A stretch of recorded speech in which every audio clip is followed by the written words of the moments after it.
माजी नगरसेवक सूरज पाटील यांच्यासोबत बातचीत केली आमच्या प्रतिनिधी शिल्पा यांनी। लोकसभा महायुतीचा उमेदवार म्हणून नरेश म्हस्के यांच्या नावाची अधिकृत घोषणा काल करण्यात आली आणि त्यानंतर नवी मुंबई शहरामध्ये नाराजीचे पडसाद उमटलेले पाहायला मिळाले। आज गणेश नाईक यांच्या उपस्थितीमध्ये भाजप कार्यकर्त्यांच्या बैठकांचा सपाटा सुरू असलेला पाहायला मिळाला आणि या बैठकीमध्ये भाजप कार्यकर्ते माजी नगरसेवक असतील सर्वांमध्ये नाराजीचे सूर उमटलेले पाहायला मिळाले। अनेक नगरसेवकांनी इथे राजीनामे दिलेले आहेत। आपल्यासोबत काही भाजपचे कार्यकर्ते आपण त्यांच्याकडून जाणून घेऊया।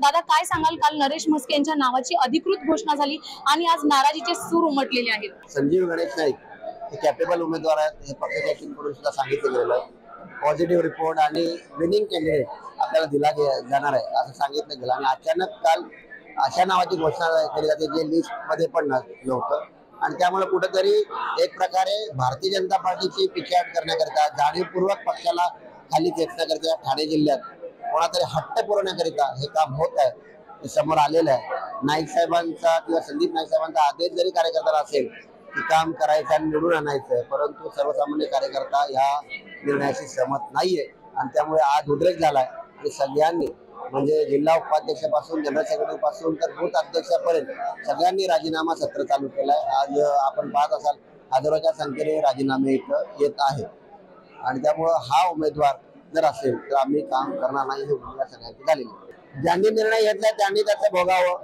सर्वसामान्य नागरिक सुद्धा ह्या निर्णयाशी सहमत नाहीये। आपण लोकांना विचारा, जी व्यक्तीच माहित नाही, ज्याचं काम एका नगरसेवकाच्या चौकटीतलं महापौरपदी बसले असतील ते जनरल शहरासाठी त्यांचा 2.5 वर्षाचा कार्यकाळ, परंतु एक अनुभव संपन्न असलेला खासदार पद भूषवलेला 5 वर्षाचा एक व्यक्ती, त्यानंतर सातत्यानं केंद्र सरकारकडे शहराच्या दृष्टिकोनातून पाठपुरावा करून त्याची मागणी करणारा प्रयत्न करणारा एक व्यक्ती, असं कंपॅरिझन असताना सुद्धा जाणीवपूर्वक कुठेतरी राजकीय षडयंत्र करत हे केलेलं आहे आणि त्यामुळे आमचा विरोध आहे। नाईक कुटुंब हे संयमी आहे, मात्र आम्ही चुकीचा निर्णय होऊ देणार नाही याच भूमिकेवर नवी मुंबईतील भाजप कार्यकर्ते ठाम आहेत। शिल्पा नरवडे, पुढारी, नवी मुंबई। तर नवी मुंबईमधले भाजपचे कार्यकर्ते काहीसे आक्रमक झालेले आहेत। उमेदवारी आता बदलावी अशी मागणी केली जाते। कालच खरं तर या ठाण्याच्या जागेचा तिढा काहीसा सुटल्याचं कळत होतं, मात्र हा तिढा पुन्हा एकदा गुंतागुंतीचा बनताना दिसतोय आणि सगळे नाराज जे कार्यकर्ते आहेत, पदाधिकारी आहेत, जे गणेश नाईक यांचे समर्थक आहेत, ते आता मुंबईच्या दिशेने रवाना झाल्याचं कळतंय। भाजपचे प्रदेशाध्यक्ष चंद्रशेखर बावनकुळे यांची ते भेट घेणार आहेत। तर या सगळ्या भाजपच्या पदाधिकाऱ्यांनी आपल्या पक्षाकडे आपापला राजीनामा सोपवलाय।